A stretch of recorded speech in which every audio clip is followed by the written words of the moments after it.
qualcuno dice federalista, qualcuno dice secessionista. Se voi guardate dove ha gli interessi, uno, le opere pubbliche, la Lega non ne ha voluta neanche una, neanche il passante, il PDL ne vuol fare ancora di più di quelle che fa, mi spiego, ancora di più per fare business. Vedete? Tutte cose, possiamo andare avanti ancora a descrivere le differenze sostanziali e l'inconciliabilità che c'è. Uno ha il bacino dei voti al nord e uno ce l'ha al sud. Vedete? Su questa base ci fosse, lo ripeto sempre, una sola ragione per non votarli, se riuscissimo a farlo capire agli altri, come non hanno fatto prima queste cose che sono essenziali allo sviluppo del paese in un momento di crisi come questo, in un momento in cui si rischia di uscire, contrariamente a quello che dicono alcuni, dalla crisi come si è entrati, senza aver risolto i problemi strutturali che abbiamo, perché la crisi è vero che ha una componente internazionale, ma ha anche una grossa componente nazionale, le cose non fatte, le infrastrutture materiali e immateriali che vanno dalle strade al funzionamento della giustizia civile, sottolineo io, non tanto quella penale che ha i suoi problemi, ma insisto, quella civile. Soprattutto i trasporti da noi costano il 15% in più che gli altri paesi europei, l'energia 40-50% in più. Vedete, se noi usciamo dalla crisi avendo ancora questi problemi, ci troveremo a crescere la metà degli altri paesi e avere un'inflazione pari al doppio. Quindi il discorso è questo: il Veneto potrebbe cogliere l'occasione per il suo futuro, un futuro magari ecologico, il futuro che è dato dall'essere diventato cerniera tra est e ovest, per esempio, il corridoio Berlino-Palermo, il corridoio Lisbona-Kiev. Noi non siamo più una regione periferica, siamo una regione centralissima dal punto di vista geopolitico, geoeconomico, eppure tutto questo rimarrà lettera morta, perché le ragioni che vi ho descritto di contrasto, di un modo diverso di vedere il futuro, per l'energia, uno per il nucleare e l'altro dice di no perché abbiamo già dato, e se non avessimo già dato ce lo meriteremmo come una punizione, non ho capito. Ma vedete, non c'è una cosa nella quale sono d'accordo, una sola forse, quella di fare business insieme. E allora vedete, ci fosse, ripeto, una sola ragione per non votarli, sarebbe questa, che come non sono state fatte le cose, non è stata fatta la programmazione, che è un atto democratico, è un'infrastruttura immateriale, così non dovrebbero governare il futuro, perché non lo faranno, non dovranno essere a capo del Veneto. I sondaggi dicono una cosa, io spero che questi 15 giorni, come è successo già, come è successo tante volte quando siamo andati al ballottaggio, magari qualche volta con 20 punti in meno, provincia di Rovigo per esempio è andata con molti punti in meno e ha vinto lei, ma ci sono stati altri casi in piccoli magari comuni da 16, 18, 20.000 abitanti dove abbiamo rovesciato il risultato. Sapete come? Io ho parlato con questi sindaci, ho parlato con questi cosi facendo questo giro e mi hanno detto una cosa: avevamo meno mezzi degli altri, ma abbiamo parlato con tutti e abbiamo rovesciato il risultato. Bene, questo è uno di quei momenti in cui si fa il futuro della nostra regione. Guardate, mai come adesso siamo a un momento epocale, a un momento di svolta. Se ce la facciamo avremo un Veneto diverso. Dipende molto da me, ma io sono uno solo. Non è questione di un manifesto in più, non è questione di uno spot in più, è questione di idee. Noi idee ne abbiamo di buone, ci vogliono anche le vostre gambe. Grazie.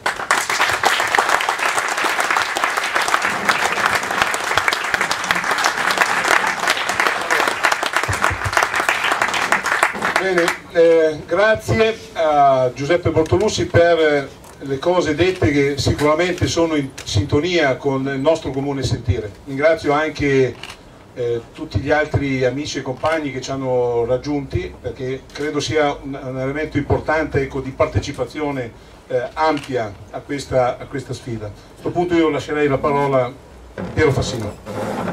Grazie a voi, grazie a Bortolussi, grazie a Piozza di essere qui con noi e di avermi invitato. Allora, siamo tutti pieni di impegni, quindi bisogna essere sintetici. Io devo continuare questa sera ancora altre 2 iniziative. Prima questione, in che contesto cade questo voto? Le elezioni, noi sappiamo, sono tutte importanti. In democrazia il voto è il momento nel quale i cittadini decidono, scelgono. Tuttavia sappiamo anche che ogni volta il voto si carica di un significato o di un altro alla luce del contesto, dello scenario, del momento in cui il voto cade. Questo è un voto che cade in un momento di crisi economica e sociale particolarmente acuta.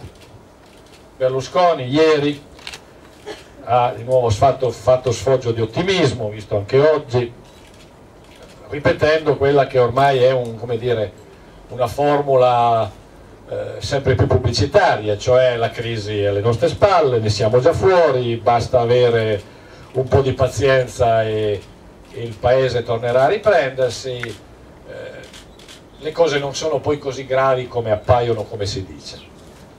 E invece io dico che intanto per affrontare una crisi bisogna riconoscerla, perché se non la riconosci non la affronti.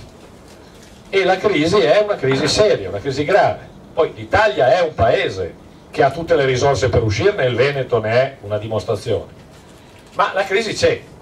Basterebbe ricordare che la disoccupazione è aumentata del 33% in 2 anni, dal 6 al 9%, che la cassa integrazione è aumentata in 2 anni di 10 volte, che l'andamento che sono state le cifre sull'andamento dell'economia del 2009 sono stati resi noti qualche giorno fa, dicono che la produzione industriale del 2009 è a un livello che l'Italia aveva toccato nel 1991 e che le esportazioni, qui siamo in una grande regione esportatrice, sono a livello del 1971.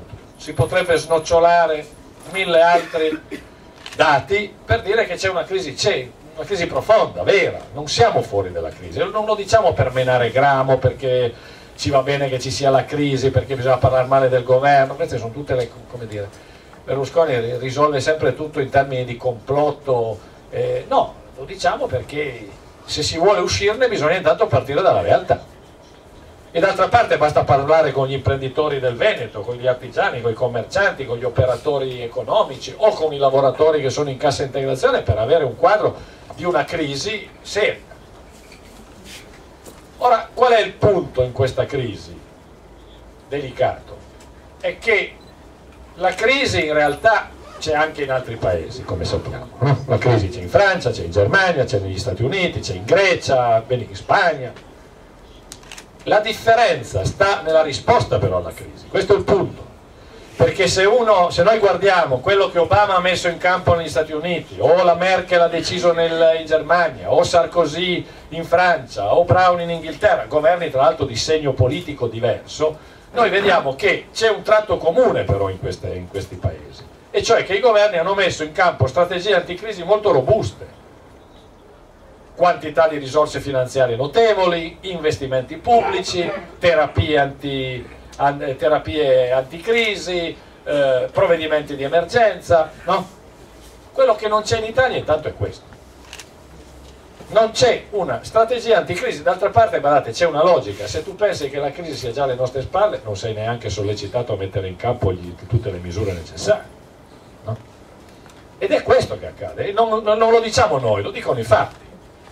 Lavoro, io prima ho detto 33% di disoccupazione in più, 10 volte di più la cassa integrazione. Questi sono 2 dati statistici facilmente verificabili. Bene, l'Italia affronta un mercato del lavoro critico esattamente con gli stessi strumenti con cui affrontavamo il mercato del lavoro prima della crisi. Abbiamo gli stessi ammortizzatori sociali, le stesse dotazioni finanziarie. Pochi sanno che novembre e dicembre 2009 la cassa integrazione è stata pagata già attingendo i fondi del 2010, perché i soldi non bastavano, perché le dotazioni finanziarie non sono state adeguate. Ieri abbiamo letto tutti cosa ha fatto Sacconi, e cioè ha bloccato la proposta che in Parlamento aveva trovato una maggioranza di sostegno, e cioè di portare il periodo di cassa integrazione da 1 anno a 1 anno e mezzo, no? Per dare maggiore copertura a chi soffre e rischia il posto di lavoro. Non c'è alcun provvedimento nei confronti dei precari. Se non si fosse fatto l'accordo con le regioni, cioè si fossero chiesti soldi alle regioni, la cassa integrazione non avrebbe la dotazione finanziaria per coprire gli attuali livelli di cassa integrazione. Questo è. Allora, sul fronte del lavoro è così. Sul fronte delle imprese siamo in Veneto. noi sappiamo bene qual è la struttura, no, del sistema industriale italiano. Noi siamo un grande paese fatto di aziende piccole e medie. Il 90